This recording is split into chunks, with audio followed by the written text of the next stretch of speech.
Hi friends, welcome to Madhu vlogs. இன்றைக்கி விலாகில் என்ன பார்க்க போகிறோன்னு பார்த்தீங்கன்னா, வெஜிடபிள் பிரியாணி ரெசிபி தாங்க பார்க்க போகிறோம். அதுக்கு ஒரு குக்கரில் 4 டேபிள் ஸ்பூன் கல்லெண்ணெய் ஆட் பண்ணியிருக்கேங்க. எண்ணெய் நல்லா காஞ்சதுக்கப்புறம் பிரியாணிக்கு தேவையான இன்க்ரீடியன்ஸ் எல்லாம் ஆட் பண்ணிக்கலாங்க.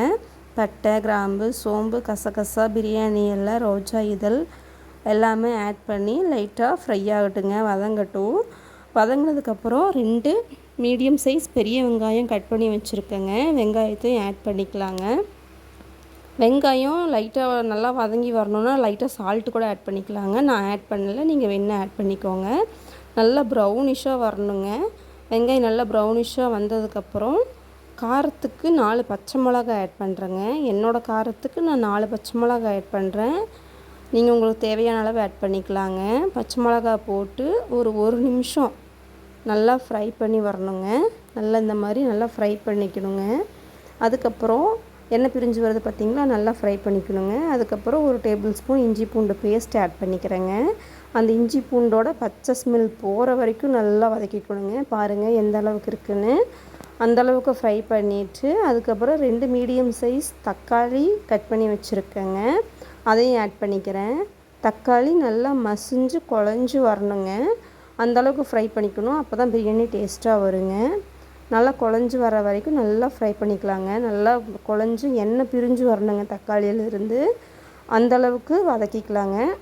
இப்போ பாருங்கள் நல்லா வதங்கி வந்துருச்சுங்க. இப்போ அதில் கொத்தமல்லி, புதினா பேஸ்ட்டாக அரைச்சி வச்சுருக்கேங்க. அந்த பேஸ்ட்டை ஆட் பண்ணிக்கலாங்க. நீங்கள் அப்படியே ப்ளெயினாக போடுறத விட இந்த மாதிரி அரைச்சி போட்டிங்கன்னா டேஸ்ட் கொஞ்சம் நல்லா இருக்குங்க. அதுக்காக இந்த மாதிரி நான் ஆட் பண்ணியிருக்கேங்க. கொத்தமல்லி 1 கைப்பிடி அளவு, புதினா 1 கைப்பிடி அளவு, ரெண்டும் சரிசமமாக எடுத்து அரைச்சி வச்சுக்கோங்க. அரைச்சி இந்த மாதிரி ஆட் பண்ணிக்கோங்க. ஆட் பண்ணிவிட்டு நல்லா அதோடய பச்சை ஸ்மெல் போகணுங்க. அது வரைக்கும் நல்லா ஃப்ரை பண்ணிக்கலாங்க. நல்லா கொதிச்சு வரணும், பச்சை ஸ்மெல் போகட்டுங்க. அது வரைக்கும் ஃப்ரை பண்ணிக்கலாம். அதுக்கப்புறம் உங்களுக்கு கிட்ட இருக்க வெஜிடபிள்ஸ் எல்லாம் ஆட் பண்ணிக்கலாங்க.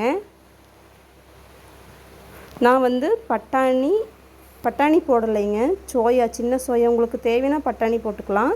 நான் சின்ன சோயா போடுறேங்க. 1 கைப்பிடி அளவு சின்ன சோயா. கட் பண்ணி வச்சுருக்க கேரட், பீன்ஸ் தான் போட போகிறேங்க. உங்கள்கிட்ட பட்டாணி, உருளைக்கிழங்கு எது இருந்தாலும் போட்டுக்கலாங்க, நல்லாயிருக்கும். நான் 1 கைப்பிடி அளவு சோயா, சின்ன சோயா போட்டிருக்கேங்க. இப்போ நெக்ஸ்ட்டு கேரட்டு, பீன்ஸு கட் பண்ணி வச்சது போட்டிருக்கேங்க. அது கூடவே 2 டேபிள் ஸ்பூன் உப்பு, கல்லுப்பு ஆட் பண்ணிக்கோங்க. அது எண்ணெயில் வதங்கி வரும்போது டேஸ்ட் கொஞ்சம் நல்லா இருக்குங்க. நல்லா ஒரு 2 நிமிஷம் ஃப்ரை பண்ணி விட்டுக்கோங்க இதுலேயே. அது கூடவே பிரியாணி மசாலா ஆட் பண்ணிக்கோங்க. நான் சொல்ல மறந்துட்டேங்க. பிரியாணி மசாலா 2 ஸ்பூன் ஆட் பண்ணிக்கோங்க. நல்லாயிருக்குங்க, டேஸ்ட் நல்லாயிருக்கும். நல்லா மிக்ஸ் பண்ணி அந்த பச்சை ஸ்மெல்லாம் போயிடணுங்க. அந்தளவுக்கு ஃப்ரை பண்ணணுங்க. பாருங்கள் எந்த அளவுக்கு கொதிச்சு வந்திருக்குன்னு பாருங்கள் கலரே. இப்போ இதில் அரிசி ஆட் பண்ணிக்கலாங்க. 1 டம்ளர் அரிசிக்கு 3 டம்ளர் தண்ணி வைக்கணுங்க. நம்மளுக்கு அந்த புதினா, கொத்தமல்லி அரைச்சது 1/2 டம்ளர் இருந்துச்சுங்க அந்த பேஸ்ட்டே. அதனால் 2 டம்ளர் தண்ணி நான் ஆட் பண்ணியிருக்கேங்க. ஏன்னா 3 டம்ளர் ஆகும்போது குழஞ்சிருங்க சாதம். அதனால் கரெக்டாக அளந்து பார்த்து ஊற்றி வச்சுக்கோங்க. இப்போ லாஸ்ட்டாக உப்பு, காரம் எல்லாம் கரெக்டாக இருக்கான்னு செக் பண்ணிக்கோங்க. நான் செக் பண்ணிட்டேங்க, கரெக்டாக இருக்குது. அடுத்தது இப்போ மூடி போட்டு க்ளோஸ் பண்ணிடலாங்க. மூடி போட போகிறேங்க. மூடி போட்டாச்சு, க்ளோஸ் பண்ணியாச்சு. 3 விசில் விட்டு ஆஃப் பண்ணிடலாங்க. விசில் வந்துருச்சு. இப்போ எடுத்து பார்க்கலாங்க பிரியாணி ரெடியான்னு. எப்படி இருக்குன்னு பார்க்கலாங்க. வாவ், சூப்பரான டேஸ்டான உதிரியாக வெஜிடபிள் பிரியாணி ரெடிங்க. கண்டிப்பாக நீங்களும் ட்ரை பண்ணி பாருங்கள். டேஸ்ட்டு சூப்பராக இருக்குங்க, வேறு லெவலில் இருக்கும். உதிரியாக வந்திருக்கு பாருங்கள். காய், சோயாலாம் நல்லா வெந்திருக்குங்க. நீங்களும் கண்டிப்பாக ட்ரை பண்ணி பாருங்கள் ஃப்ரெண்ட்ஸ். இது கூட தயிர் பச்சடி ரெடி பண்ணியிருக்கேங்க. காம்பினேஷன் சூப்பராக இருக்குங்க. நீங்களும் செஞ்சு பாருங்கள் ஒரு டைம் இந்த மாதிரி. அவ்வளோதான் ஃப்ரெண்ட்ஸ். என்னோடய சேனல் பிடிச்சிருந்தால் லைக் பண்ணுங்கள், ஷேர் பண்ணுங்கள், சப்ஸ்கிரைப் பண்ணுங்கள்.